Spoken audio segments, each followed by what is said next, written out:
ಮಹಿಳಾ ಮಂಡಳಿಯಿಂದ ನಿರ್ಮಾಣವಾದ ಮಹಿಳಾ ವಸತಿ ನಿಲಯ ಹಾಗೂ ಕೌಶಲ್ಯ ತರಬೇತಿ ಕೇಂದ್ರದ ನೂತನ ಉದ್ಘಾಟನಾ ಸಮಾರಂಭವು ಶ್ರೀ ಶ್ರೀ ಶ್ರೀ ಪರಮಪೂಜ್ಯ ಸಚ್ಚಿದಾನಂದ ಜ್ಞಾನೇಶ್ವರ ಭಾರತಿ ಮಹಾಸ್ವಾಮೀಜಿಗಳವರ ಅಮೃತ ಹಸ್ತದಿಂದ ಉದ್ಘಾಟಿಸಲಾಗುವುದು.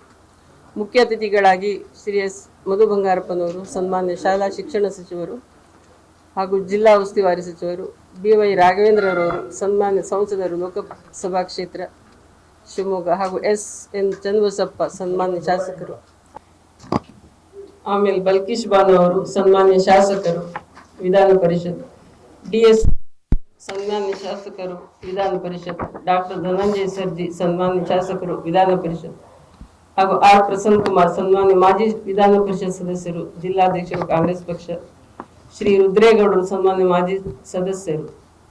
ರಾಜ್ಯಾದ್ಯಂತ ಎಲ್ಲೂ ನಮ್ಮ ಸಮಾಜದ ಮಹಿಳಾ ವಸತಿ ನಿಲಯಗಳಿಲ್ಲ. ಪ್ರಥಮ ಬಾರಿಗೆ ಶಿವಮೊಗ್ಗದಲ್ಲಿ ಪ್ರಾರಂಭಗೊಳ್ಳಲಿದೆ ಹಾಗೂ ಮಹಿಳೆಯರಿಗೆ ಜೀವನ ನಡೆಸಲು ಅನುಕೂಲವಾಗಲೆಂದು ಕೌಶಲ್ಯ ತರಬೇತಿ ಕೇಂದ್ರವನ್ನು ಕೂಡ ಉದ್ಘಾಟಿಸಲಾಗುವುದು. ಶಿಕ್ಷಣಕ್ಕಾಗಿ ಬರುವ ಯುವತಿಯರಿಗೆ, ಉದ್ಯೋಗಕ್ಕಾಗಿ ಬರುವ ಮಹಿಳೆಯರಿಗೆ ಅನುಕೂಲವಾಗಲಿದೆ.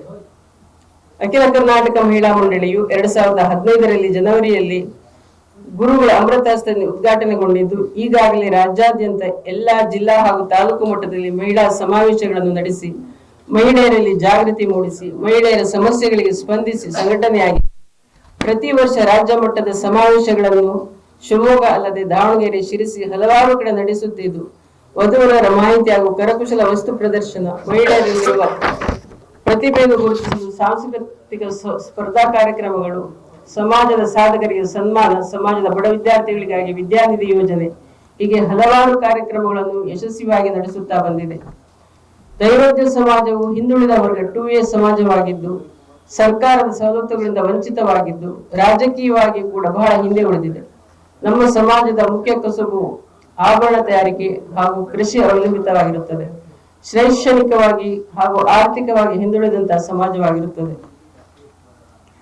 ನಾವು ಮಾಡುವಂತಹ ಕಾರ್ಯಕ್ರಮವು ರಾಜ್ಯಾದ್ಯಂತ ಪ್ರತಿ ವರ್ಷ ವಿದ್ಯಾರ್ಥಿಗಳಿಗೆ ಪ್ರತಿಭಾ ಪುರಸ್ಕಾರ, ಉಚಿತ ವಧುವರರ ಮಾಹಿತಿ ನೀಡಿ ಹಲವಾರು ನೆಂಟಸ್ತಿಕೆಗಳನ್ನು ಕೂಡ ನಡೆಸುತ್ತಾ ಬಂದಿದೆ. ಮಹಿಳೆಯರಿಗಾಗಿ ಕೌಶಲ್ಯ ತರಬೇತಿಯನ್ನು ಕೂಡ ನಡೆಯುತ್ತಿರುವುದು, ಬಡ ವಿದ್ಯಾರ್ಥಿಗಳಿಗಾಗಿ ವಿದ್ಯಾನಿಧಿ ಯೋಜನೆ, ಸಮಾಜದಲ್ಲಿ ಸಾಧನೆ ಮಾಡಿದ ಸಾಧಕರನ್ನು ಗುರುತಿಸಿ ಸನ್ಮಾನಿಸಿ ಗೌರವಿಸುತ್ತಿರುವುದು, ಮಹಿಳೆಯರಲ್ಲಿರುವ ಪ್ರತಿಭೆ ಕಲೆಯನ್ನು ಪ್ರೋತ್ಸಾಹಿಸಿ ಪ್ರತಿ ವರ್ಷ ಸಮ್ಮಿಲನ ರಾಜ್ಯ ಮಟ್ಟದ ಕಾರ್ಯಕ್ರಮವನ್ನು ನಡೆಸುತ್ತಾ ಬಂದಿದೆ. ಸಮಾಜದ ಬಡ ಅಸಹಾಯಕರಿಗಾಗಿ ಸಹಾಯ ಹಸ್ತ, ಸಮಾಜದ ಜಾಗೃತಿಗಾಗಿ ವಿಚಾರ ಸಂಕಿರಣ ಜಿಲ್ಲಾ ಹಾಗೂ ತಾಲೂಕು ಮಟ್ಟದಲ್ಲಿ ಮಾಡಿದೆ. ಕರೋನಾ ಸಮಯದಲ್ಲಿ ಕೂಡ ಸಮಾಜದ ಬಹಳಷ್ಟು ಜನರಿಗೆ ಧನ ಸಹಾಯವನ್ನು ಮಾಡಿದೆ. ಈಗ ಮಹಿಳಾ ವಸತಿ ನಿಲಯದ ಯೋಜನೆ ಪೂರ್ಣಗೊಂಡಿರುವುದು ಸಂತೋಷವಾಗಿದೆ. ಈ ಕಾರಣಗಳಿಂದಾಗಿ ಸಮಾಜದ ಮಹಿಳೆಯರನ್ನು ಒಗ್ಗೂಡಿಸುವ ಸಲುವಾಗಿ ರಾಜ್ಯ ಮಹಿಳಾ ಮಂಡಳಿಯನ್ನು ಪ್ರಾರಂಭಿಸಿ ಮಹಿಳೆಯರನ್ನು ಸಂಘಟಿಸುವ ಕೆಲಸ ಮಂಡಳಿಯು ಮಾಡುತ್ತಿದೆ. ಮಹಿಳೆಯರ ಸಬಲೀಕರಣ ಬಗ್ಗೆ ಹಾಗೂ ಮಹಿಳೆಯರು ಸ್ವಹ ಉದ್ಯೋಗಗಳನ್ನು ನಡೆಸಲು ಶಕ್ತರಾಗುವಂತೆ ಶಿಕ್ಷಣಕ್ಕೆ ಒತ್ತನ್ನು ಕೊಡೋದಕ್ಕೋಸ್ಕರ ಸಮಾಜದ ಪ್ರತಿಭಾವಂತ ಮಕ್ಕಳಿಗೆ ಪ್ರತಿಭಾ ಪುರಸ್ಕಾರ, ಜೊತೆಗೆ ನಮ್ಮ ಸಮಾಜವು ರಾಜಕೀಯವಾಗಿ ಸ್ಥಾನಮಾನಗಳನ್ನು ಪಡೆಯಲು ಸಹ ಹುರಿದುಂಬಿಸಿರುತ್ತೇವೆ.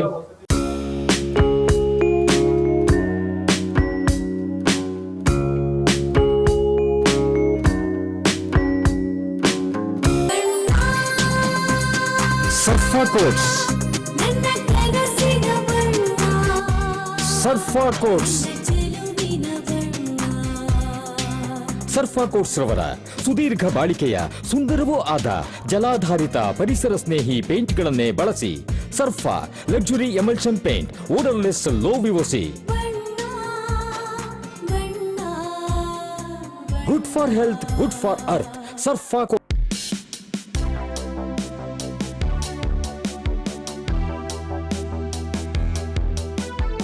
ರೇಡಿಯೋ ಅಯೋಡಿನ್ ಥೆರಪಿ, ನಿಖರವಾಗಿ ಪರಿಗಣನೆ, ನೇರ ಚಿಕಿತ್ಸೆ, ಹೈಪರ್ ಥೈರಾಯ್ಡಿಸಂ ಮತ್ತು ಥೈರಾಯ್ಡ್ ಕ್ಯಾನ್ಸರ್ಗೆ ಸೂಕ್ತ ಚಿಕಿತ್ಸೆ ಹಾಗೂ ಆರೈಕೆ ನಮ್ಮ ನಂಜಪ್ಪ ಲೈಫ್ ಕೇರ್ ನಲ್ಲಿ ಲಭ್ಯ.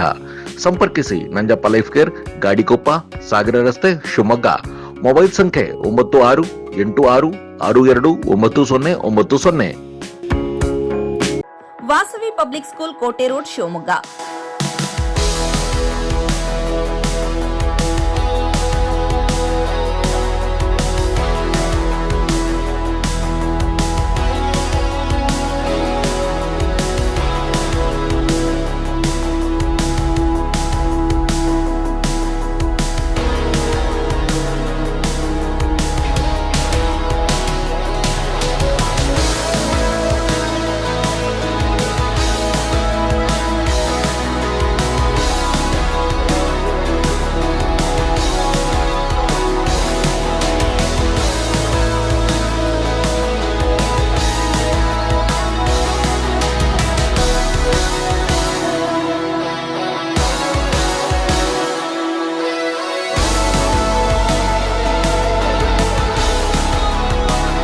bringing excellence to student.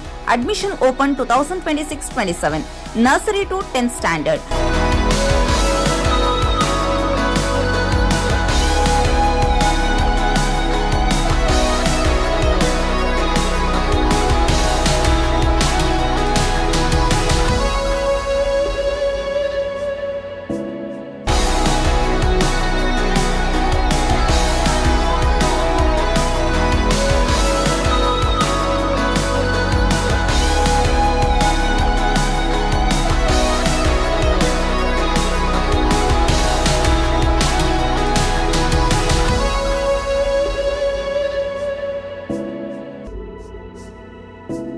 Innovative learning program, safe and supportive community, holistic character development, fun activities, track students' performances with class sati, celebrate their progress, attractive discount on single fee payment.